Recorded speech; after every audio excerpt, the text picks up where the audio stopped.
Sir, सभापति जी, सरकार की नाकामी के सबसे ताज़ा मिसाल नीट यूजी 2026 है, जिसमें 22 लाख से अधिक छात्र बैठे थे। पेपर लीक हुआ, परीक्षा रद्द करनी पड़ी और बाद में पता चला कि परीक्षा से लगभग 15 दिन पहले बाजार में पेपर घूम रहा था। जांच में पता चला कि शिक्षा तंत्र में घुसा एक संगठित नेटवर्क नासिक, सीकर, दिल्ली, जम्मू कश्मीर, बिहार, केरला और उत्तराखंड तक ये फैला हुआ था। गिरोह खुलेआम काम कर रहा था, पर सरकार सोई हुई थी। क्या आपके पास इंटेलिजेंस नहीं है? क्या आपके पास आईबी नहीं है? क्या हर स्टेट, आपके हर जगह तो डबल इंजन है, सरकार है, डबल इंजन सरकार, क्या वो लोग इंफॉर्मेशन नहीं देते? क्या आप कलेक्ट नहीं करते? तो समय नहीं है सर, है सब व्यवस्था उनके पास, लेकिन समय नहीं, इसको सुलझाने के लिए समय नहीं, उसीलिए वो ऐसा हुआ। मैं पूछता हूं कि आपकी केंद्र और राज्य की खुफिया एजेंसी क्या कर रही थी, तो उसका जवाब उनके पास नहीं है। सभापति जी, ये कोई पहली नाकामी नहीं है। 2015 से लेकर 16, 21, 24 और 2026 तक नीट बार बार पेपर लीक और गंभीर गड़बड़ियों के आरोपों से घिरता रहा। हर बार मोदी की गारंटी फेल होते गई। हमेशा बोलते रहे, मैं देख लूंगा, इस बार नहीं होने दूंगा, कड़ी से कड़ी सजा मिलेगी। कहां है कड़ी से कड़ी सजा? तो कड़ी तो टूट गई, लेकिन सजा किसको भी मिलेगी? सर, आज सरकार फास्ट ट्रैक कोर्ट्स की और स्पीडी इन्वेस्टिगेशन की बातें करती है, लेकिन उसका अपना रिकॉर्ड क्या है? 2024 नीट पेपर लीक मामले के मुख्य आरोपी को क्लीन चिट मिल गई है, जिनका नाम अभी हमारे जयराम रमेश जी ने लिया, मुखिया लिया।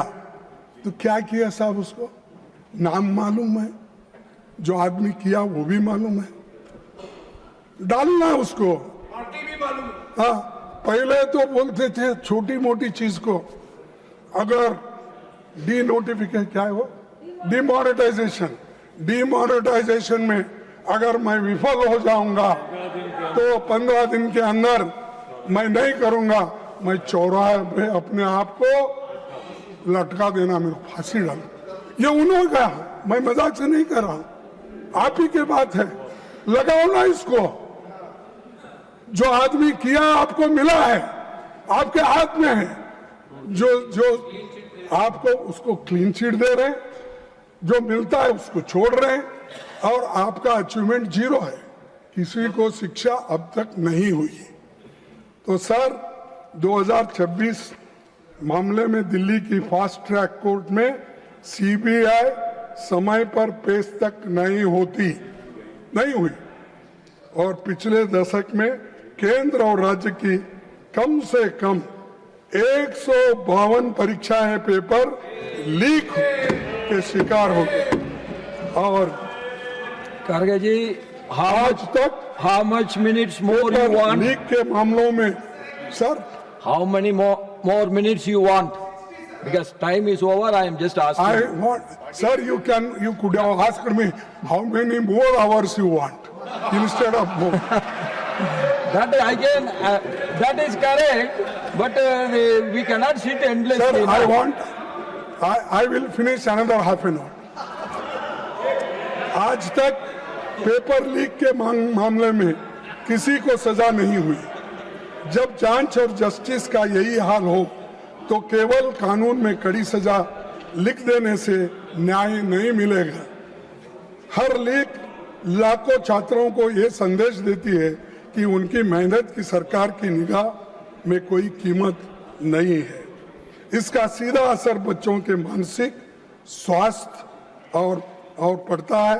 और मोदी जी के कार्यकाल में लगभग 1.25 लाख छात्रों ने आपकी सरकार की नाकामियों के वजह से सुसाइड कर लिए हैं। सर, सरकार ने शिक्षा व्यवस्था में भरोसा बहाल करने की जगह हर बार केवल डैमेज कंट्रोल और हेडलाइन मैनेजमेंट किया है। देशव्यापी छात्र आंदोलन के दबाव के बाद 12 साल में पहली बार शिक्षा मंत्री का इस्तीफा हुआ, हायर एजुकेशन सेक्रेटरी का तबादला हुआ और एनटीए के 47 अधिकारियों को हटाने का दावा किया। लेकिन सर, इसमें मैं पूछ रहा हूं, 47 में कम से कम 15 जगह खाली है और बाकी के तो लोग कॉन्ट्रैक्ट बेसिस पे हैं। अब किसको निकाले आप? कहाँ हैं 47 लोग? तो ये सब दिखाने के लिए, कहने के लिए मत करो, लोगों के दिल जीतने के लिए करो, ये महत्व का है, और बच्चों की हिफाजत करने के लिए करो। सर, सरकार मानती है कि दोबारा परीक्षा करा देने की पेपर लीक का समाधान है। नीट 2026 री एग्जामिनेशन में 2 लाख से अधिक छात्र शामिल ही नहीं हो सके। छात्रों की तुलना में लगभग 2 गुनी छात्राएं परीक्षा से वंचित रही। कम समय में दोबारा परीक्षा ने आर्थिक रूप के कमजोर परिवारों पर आवास, ट्रैवल और अतिरिक्त खर्च का भारी बोझ डाल दिया। सर, करोड़ों छात्र अनिश्चितता में जी रहे हैं। परीक्षाएं टलती है, पेपर लीक होते हैं, नतीजे देर से आते हैं और भर्तियों का वर्ष तक अटकी रहते हैं। नतीजा ये होता है कि युवाओं का करियर रुक जाता है। कई उम्मीदवारों की उम्र सीमा निकल जाती है। इसीलिए हमारी मांग है कि सभी परीक्षाओं के लिए एक कानूनी रूप से टाइम बाउंड एनुअल कैलेंडर बनाया जाए, ताकि सरकार भी समय सीमा के प्रति जवाबदेह हो और छात्रों का भविष्य अनिश्चितता से, भरोसे से न रहे। सर, मैं और एक चीज आपके सामने रखना चाहता हूं, वो है इसके बारे में कि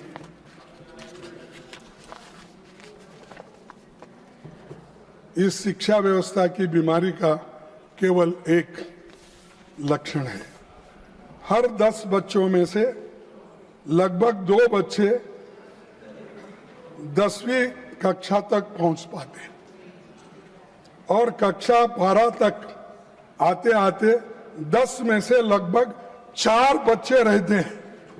यानी इससे आप अंदाजा लगाइए, 10 में से 4 बच्चे अगर हाई स्कूल तक जाते हैं तो क्या इस शिक्षण का वैल्यू है। और पार्लियामेंट्री स्टैंडिंग कमेटी जो 355 रिपोर्ट के अनुसार लगभग 10 लाख शिक्षकों के पद खाली है। सर, 10 लाख शिक्षकों के पद खाली रख के आप अच्छी शिक्षा देना चाहते हो और आप अपना कल्चर बदलना चाहते हो और आप अपना देश का भविष्य, विकास बनेगा। कहाँ है विकास तुम्हारा? अरे स्कूल में बच्चे की भर्ती नहीं हो रही है, टीचर्स की भर्ती नहीं हो रही है, तो आप इसके ऊपर सोचे कभी? 10 लाख खाली होने तक बैठे। और दूसरी चीज, जब कक्षाओं में शिक्षक ही नहीं होंगे तो कोई भी शिक्षा नीति सफल नहीं होती। आप विकसित भारत की बात करते हैं, पर 10 लाख खाली पदों को भरने के लिए कदम नहीं उठाते। सर, चुनौती हमारे शैक्षणिक संस्थानों की ऑटोनॉमी और एकेडमिक फ्रीडम का लगातार कमजोर होते जा रहे हैं। विश्वविद्यालय सिर्फ डिग्री देने की जगह नहीं होती, वे नए विचारों, साइंटिफिक टेम्पर, शोध, स्वास्थ्य, बहस के केंद्र होते हैं।